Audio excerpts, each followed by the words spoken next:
Hello everyone, welcome back to Maverick Mods. We're on location today, got a potential new project car. Grab your popcorn, let's get started.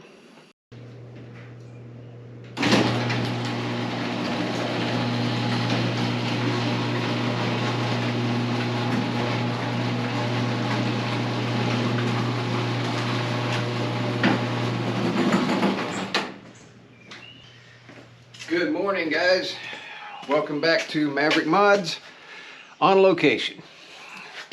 Today we're going to look at a potential future project. So it's a car cover, but there's something under the cover. Let's take a look. Although not as bad as some barn finds, and this really isn't a barn find, it's more of a garage keeper. Vehicles left in garages / barns tend to have all kinds of things just stacked on top of them after the years, or over the years. And in this case, not quite so bad. However, I do have to do a little bit of cleaning just to kind of uncover the car. So let's do that.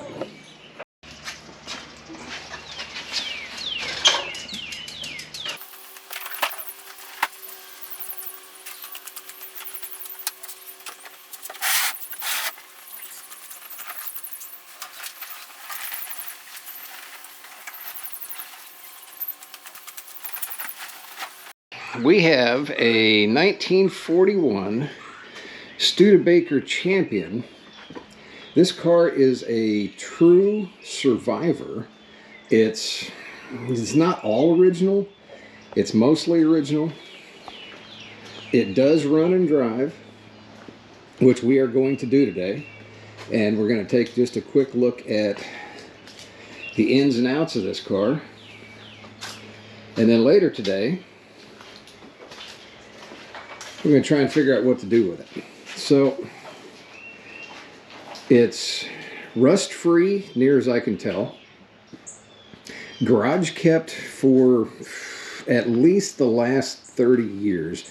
Probably hasn't been driven more than 100 miles in the last 20 years, maybe 30 years. It's not the original paint, I know that. It's not the original interior, I know that. Other than that, I think the rest of this car basically is pretty well just about the way it rolled across the factory floor back in 1941. Let's start off in the trunk if I can get it open. Which, I mean, this trunk is massive. It is huge.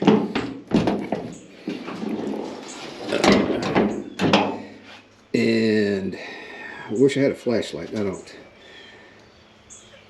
This is what's called I think it was referred to as a businessman's coupe. It does not have a back seat. It just has a pass-through trunk area. So I guess a salesman, traveling salesman, could carry his wares. It's just got a bunch of, can't even identify some of them. I found some hubcaps. Brand new in the box. Says Studebaker on them. Or reproductions, or who knows what they are. Looks like a makeup case. Some trash. Oil filter box. Don't know if there's an oil filter in there or not. I think this is some cans. Some stuff, tools, bolts. Hope this doesn't go to the car. What is that, nails? I can't really tell what's in there. Assorted stuff. What do we got? We got a bottle of gear oil. I know why that's there, and there's no telling how old this is. We'll discuss that here shortly. We've got a grease gun, and this is a grease gun. Wow, air-powered grease gun. You know, that might, if this works, that is going to go in my tool box, because I don't have an air-powered grease gun. Other than that, well, I really don't feel like digging too terribly far into this. What do we got? Oh, no, just an empty box. Used to be a grinder. Okay. What happened to somebody's makeup here? How do we open? Oh, wrong way. How do we open these things? 1, 2, and this is a toolbox. We've got some Craftsman wrenches, some more Craftsman. Well, we got wrenches, and well, there's a pair of vice grips. You can never go wrong with vice grips, and they are so. What would these things be? Paleolithic vice grips? That just reminds me of like the jaws of a whale. That's pretty cool. That's pretty. It does. It looks like a, what would that be? A humpback whale? Right whale? That's pretty cool. All right. Let's close this up. This trunk, deck lid, trunk lid, that thing probably weighs about 40 pounds all by itself. All right, let's move forward. Take a look on the inside. So it's my understanding that the door panels were sent out to be restored, and when they came back, they were not done well. So take it for what it is. I think the stitching on these things was not very even. Other than that, I think the seat has been recovered. Back here in the back, well, we've got some, hey, we got some chairs. Okay, you can use those. American flag, can never go wrong with that. No idea. An old California plate from 1985. Headliner is, well, it's still there. It's kind of saggy. What else do we got in here? Another door panel where the stitching is not the best. And let's see if we can look at the mileage here. I don't know if I can get that to focus or not. Looks to me like 50,173. Original beats the heck out of me. Pretty interesting gauge cluster here. We got amps, we got gas, speedo, oil, temp. Let's see. This I haven't got the clue. I think these are lights. Feels like lights. Okay. There's the ignition key, or ignition. Got to find the keys for it yet.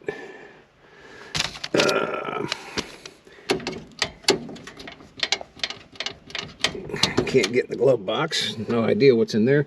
Transmission. 3-speed manual, 3 on the tree. Handbrake here. I know the parking brake doesn't work. This is actually a hood release, which I've already released the hood. I've got a battery charger on it now. All the glass is intact. Cute little rearview mirror there. We got one padded visor, one non-padded visor. And I think we're pretty much done with the interior. I do know that all the rubber, I mean, this windshield rubber gasket is just, it's hard as a rock. I know this thing leaks. If it were outside in the rain, this thing would be leaking like a sieve. Let's see what's under the hood. Said I did put a battery charger on this. This is a 6-volt electrical system. Let's open up the hood here. We've got a prop rod right there. Let's see what we got. We've got the battery charger on it right now. It's a 6-volt positive ground electrical system. We've got a straight 6, flathead straight 6 I believe it's a 2.8 liter, what's that, 170 cubic inch. This is a Studebaker engine. I'm trying to think if there's anything spectacular about it. I think 80 horsepower from the factory, I believe is what the number said. I don't know much about this engine. I do know it's a really what's called an under square design. So it's got something like a 3-inch bore and a 4-inch stroke, which is really good for torque, not too good for high RPM and big horsepower numbers. This, near as I can tell, is the oil filter. It seems kind of weird it would be here. This is cartridge spin-on filters back in the day. They didn't have those, so I don't even know. I haven't even checked to see if there's even a oil filter cartridge available for this. There's old internet myths or stories about if you needed a filter, you could put a roll of toilet paper in here. I don't know if I would trust that, and I don't know if that's true or not, but I have read and heard that before. So that might just be one of those old wives' tales. But I do know it is pretty sure it is the oil filter. This line goes to the side of the block over there. The return line here goes down to the oil fill tube. So I'm pretty sure that's what it is. This thing, haven't got a clue what that is. It does have an actual real generator instead of an alternator. And beyond that, of course, points distributor back down in here. You're going to see that. Over on the power side here, I believe this is a Carter 1-barrel carburetor. Oil bath air cleaner, which from the looks of it hasn't had a bath in a really, really long time. And beyond that, of course, it's the simplicity. There's just not a whole lot to these. Here on the firewall, I have been told, I'm not positive, I have been told that this car came with a gasoline-fired heater. And I think this is the inlet, or the gasoline inlet for it. Of course, it's disconnected. Back in the day when I was flying light twins like Beach Barons and Cessna 310s, we had gasoline heaters, but they weren't in the cabin. I don't know that, I mean, it worked back in the day, but I kind of like our newer system where we actually have heater cores, and it comes from cooling rather than sparking up some gasoline inside the cabin. So that's kind of just an interesting little piece of, I guess, trivia history on cars of this era. We're going to go ahead and see if we can't get this fired up now and maybe take it for a spin.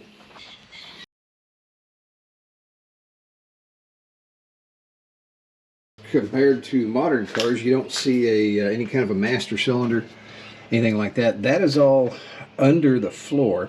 And if we can dig under the carpet here soon, there's usually a little cover. Let's see if we can find that. Yeah, when you want to service the brakes, since all the pedals are actually pivoted under the floor, all the rods go under the floor here. There's usually a little cover right here, which, well, it wasn't secured. And your master cylinder is actually down here. So I'm not quite sure exactly how you'd take that top off to check your brake fluid, but that's just a little historical aside on some of these older cars. Let's take a look underneath real quick. What do we got under here? We have, well, sort of wishbone suspension, drum brakes, all four corners, and we have a leaf spring up front. So we're kind of bridging the gap from horse and buggy to modern in a way. It's all there. The rest under the car, pretty unremarkable. It's got leaf spring rear. The gear oil that was in the trunk is because the rear axle pinion seal is bad. It's been leaking for who knows how many years, and nobody lists or makes a pinion seal for this thing. So trying to replace it would literally probably amount to pulling the old seal out, measuring it, and hoping that somebody could cross-reference based on dimensions a new seal. Continuing with the exterior of the car, a couple of noteworthy things. Most of the chrome is there, and it's not in perfect shape, but it's not in terrible shape. I do know that the trunk handle is broken. I think there's a replacement here somewhere. It's got a chrome tip for the exhaust. I doubt that is factory. Bumpers are in pretty good shape. Chrome accent strips are there. Like I said, most of the exterior is in pretty decent shape. Here's a pretty noteworthy thing for this car. How many guys know what that is? Put that down in the comments if you do. So the rest of it, chrome is in good shape. The grille is in good shape. Accents for the hood. Bumpers are in pretty good shape. I can't put it off any longer. Let's see if we can get this to start. I've got the battery hooked up. The easiest way to deal with actually getting it started, the accelerator pump gave up the ghost a long time ago, and this does not have a functional choke. So I take the air cleaner lid off. Sometimes I've got starting fluid, we're a little out, so let's just prime it just a little bit. Let's see if it'll start. This one had the starter button is actually on the bottom of the clutch pedal. So let's get the key on. Give it a good push.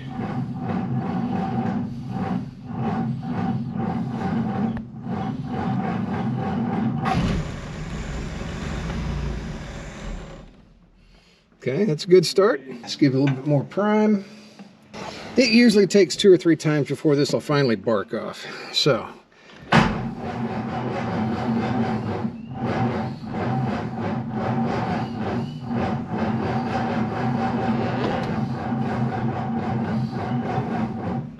Now I don't think this has run in probably over a year, so it may take a time or two.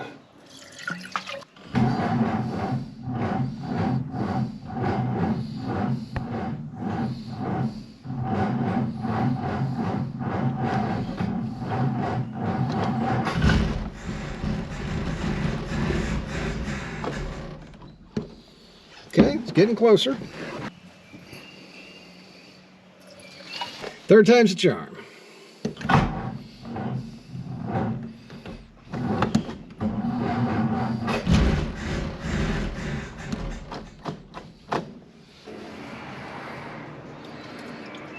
Fourth time's a charm.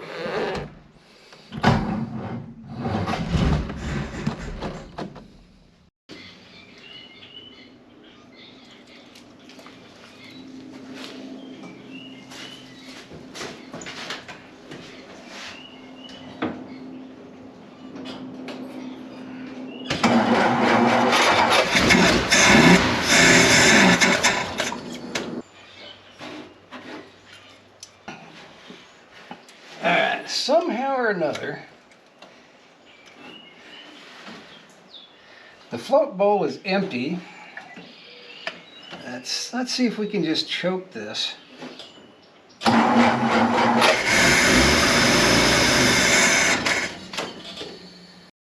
Okay, I got a little assistance because it's being recalcitrant.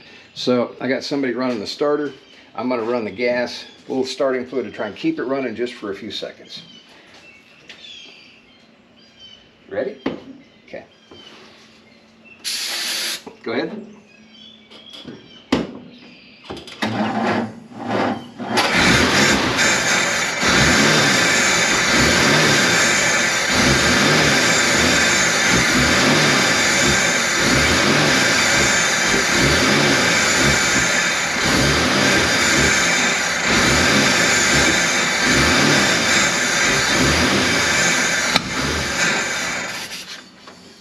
Okay, go ahead.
All right, let's let this warm up for a few minutes. Let's go for a ride.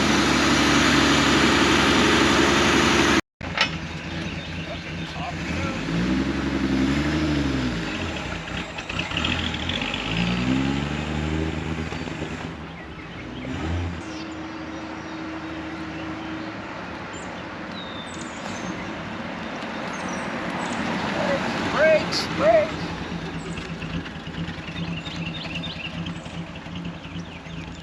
All right, let's go for a drive.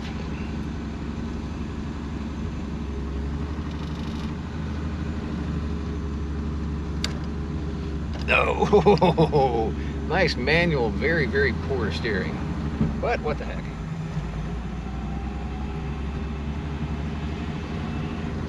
For those of you who've never driven a 3 on the tree,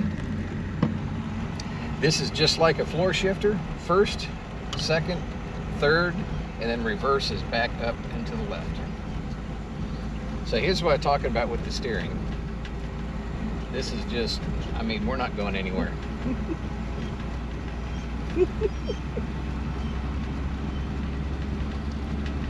But it does run and drive. The car pulling out ahead said we're not safe for traveling on public roads, so we'll get out of his way.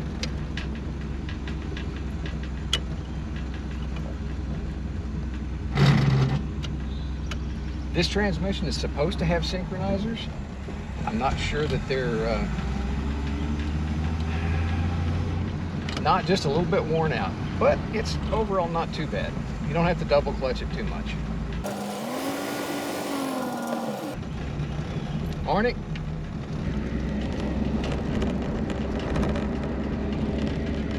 Oh, we're going for the gusto. Gonna try third gear. All right, this is about as fast as I feel safe driving this car, so I think I'm gonna downshift back to second. You notice I haven't really tried to do much braking. That's because I'm kind of afraid to. And we're not going to do any burnouts or power tests because it's not going to do it. I will say one thing, in the modern era of everybody has a new car, when you drive this around, you do get a lot of looks and waves. There's the brakes, kinda.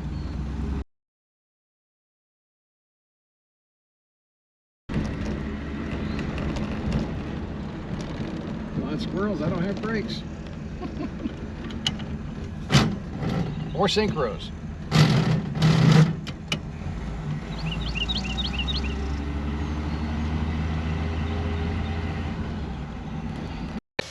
We're back in the shop now to finish things up.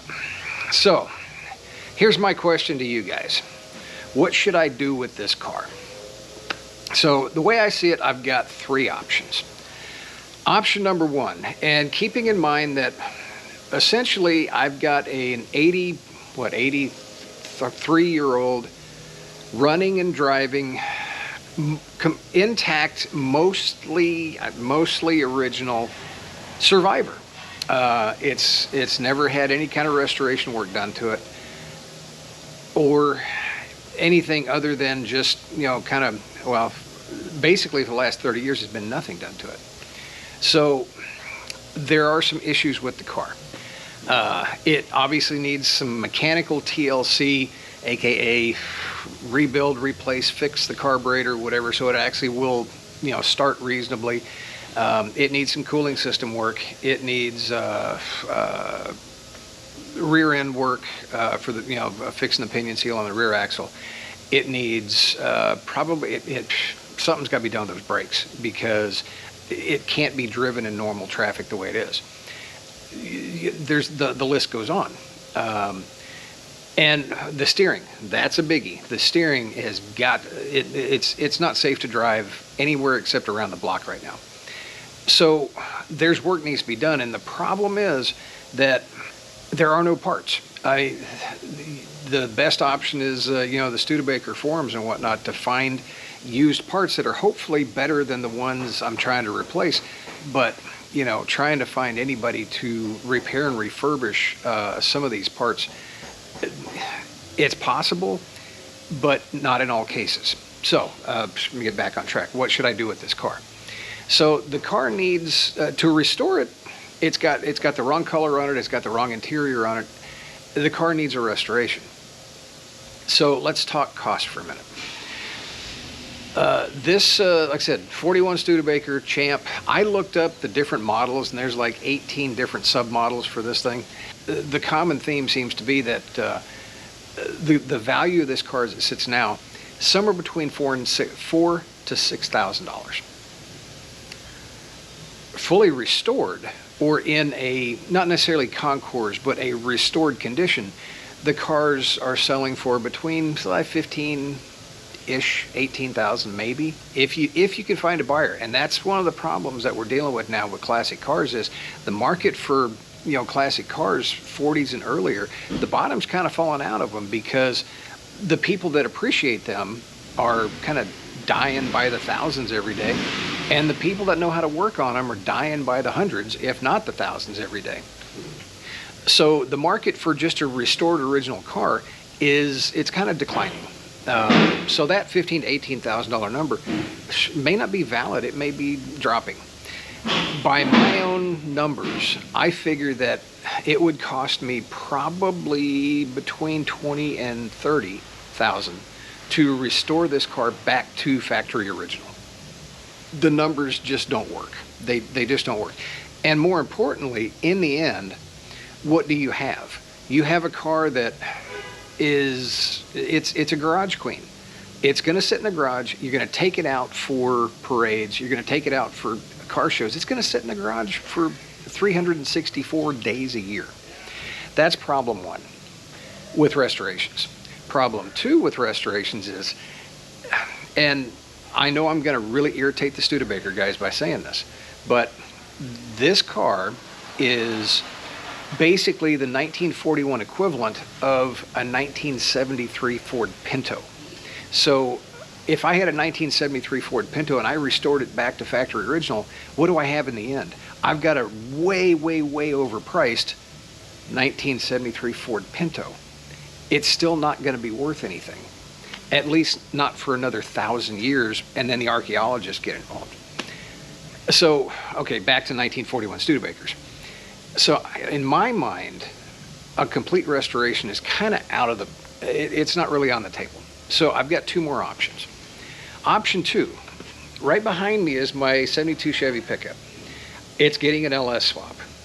When I'm done, I'm going to have a small block Chevy 350 that needs to be rebuilt, but I'm going to have a 350 small block sitting on the shop floor. I'm going to have a turbo 350 that needs to be rebuilt, but it's going to be sitting on the shop floor. I'm going to have a 12-bolt Chevy rear end. I could do a 9-inch, but I'm going to have a 12-bolt Chevy rear end sitting on the shop floor. Needs to be narrowed, but otherwise is usable. What if I just hot rod the Studebaker, drop a modern drivetrain in it, aka turn it into a retro rod? I would definitely have to upgrade. Do an upgrade to rear suspension, completely gut the front suspension, get rid of that front leaf spring, the kingpins, all of that stuff, and probably go with a Mustang 2, maybe a C4 Corvette front suspension setup that could basically just be fabbed into the car. Wheels and tires, go old school Krager SS's, Keystones, you know, something that kind of gives it that 60s and 70s vibe for a retro rod. Nice little rake to it, you know, wider wheels and tires, and you know, do a nice interior upgrade, bucket seats, do a nice paint job on the outside. I'm thinking maybe a canary yellow, and just stop right there. And then that would be a nice, just drive it on the weekends and have a blast type of hot rod. That's option 2. Option 3. Option 3 is to go absolutely nuts with it. To my mind, the one thing on this car that, to me, and this is my opinion only, the one thing on this car to me that just I don't like the looks of is I don't like the looks of that big bulbous nose with the straight up and down rake to it, or no rake to it. I think it would look better if it had a little bit of a rake to the nose, and that's a ton of work to try and make that happen. Don't get me wrong. So option 3 would be just go nuts with the body to where it's almost unrecognizable as a Studebaker Champion, but it is recognizable as a totally custom hot rod of the 1940s. So, you know, do something with the front end to make it, in my mind, a little bit more visual appealing. Chop the top. Chop 2 inches out of the top, lower that down, widen the fenders so you can stick a tire that's this wide back underneath there, front and rear. And then do everything else to it. You know, go completely nuts with the drivetrain. And so the only thing remaining that's original to the car, well, maybe the deck lid that doesn't get touched. Anyway, those are my 3 options. I want to know from you guys what you guys think the best option is. And like I said before, this car is probably, it's going to be 2 years before I can even start thinking about working on this car at a minimum. So this video is going to be up for anybody that's watching this 2 years from now. I probably still have not started on the car. So put in the comments, what do you think? I'm going to keep track of it, and we'll make that decision from there. Have I rambled enough? Probably. Okay. Thanks everybody for watching. Certainly appreciate all you guys tuning in every week. Please like, share, subscribe, notify. You know the drill. Everybody, see you next week. Have a great day.